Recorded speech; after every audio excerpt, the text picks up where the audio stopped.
Salve, salve, galera! Chegamos ao item 19, é isso aí, pai! Produzido durante o quinhentismo português. Ei, chama na pressão. Quinhentismo, ó a dica do mestre, 1500 mais um, que é igual a século XVI. Qual a escola literária do século XVI em Portugal? Classicismo. O classicismo. Por que se chama assim? Porque a ideia era contrapor o trovadorismo, acabar, sepultar e retomar os valores antigos, os valores da antiguidade clássica, os valores clássicos greco-romanos. O poema, só tem poema inclusive, deve ser classificado... Eita, meu amigo, o que seria maneirismo, professor? Number one, maneirismo.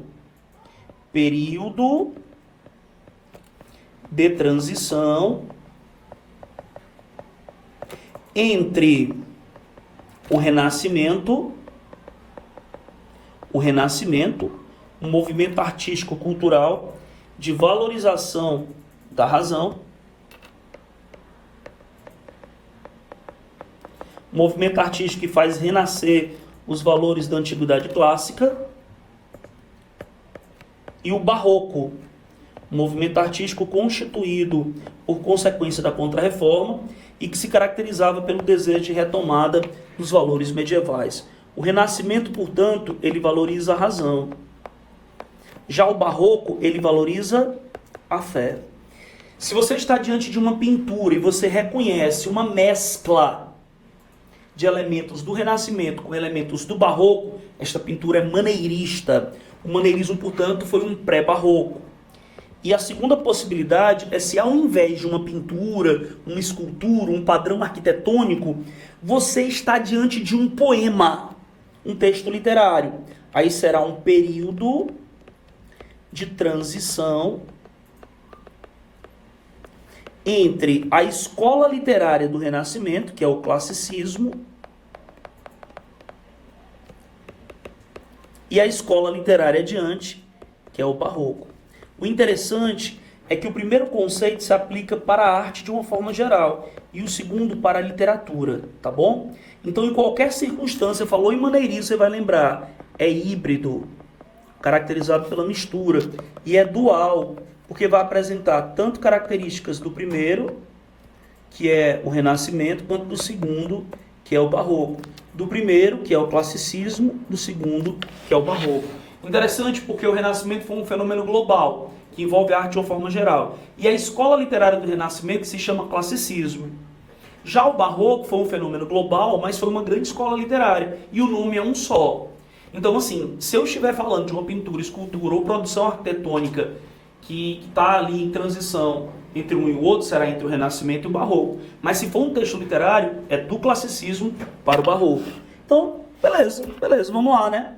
Primeira estrofe, quarteto. Segunda estrofe, quarteto. Terceira estrofe, terceto. Quarta estrofe, terceto. O que é isso? É um soneto clássico. Então, o próprio nome já indica uma característica do classicismo, não é? Os sonetos clássicos são compostos por versos decassílabos. Nem precisa fazer escansão, porque todo soneto clássico deve apresentar versos decassílabos e apresenta rimas, o que encaminha ao rigor formal, que é uma característica exponencial do classicismo, tá? Agora vamos lá, né? Busque amor. Veja que a palavra amor está com inicial maiúsculo, portanto o amor foi personificado. O verbo no modo imperativo indica o fato do eu lírico estar dando ordem para o amor. Busque amor, novas artes. Essa é uma expressão arcaica que significa domínio da técnica de composição poética, ou seja, a capacidade de escrever o poema. E engenho é também uma expressão arcaica e significa criatividade. Então, o que é que o eu lírico está dizendo para o amor? Que ele pode desenvolver uma capacidade artística e uma criatividade para matar-lhe.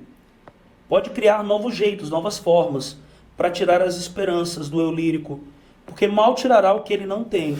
Veja que a experiência do eu lírico em relação ao amor é uma experiência negativa, a ponto dele desafiar o sentimento amoroso, como se o sentimento amoroso fosse uma pessoa, e dissesse, pode inventar um outro jeito para acabar comigo.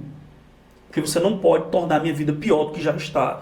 Naturalmente, né, o pressuposto é que a experiência desse cara com o amor foi horrível.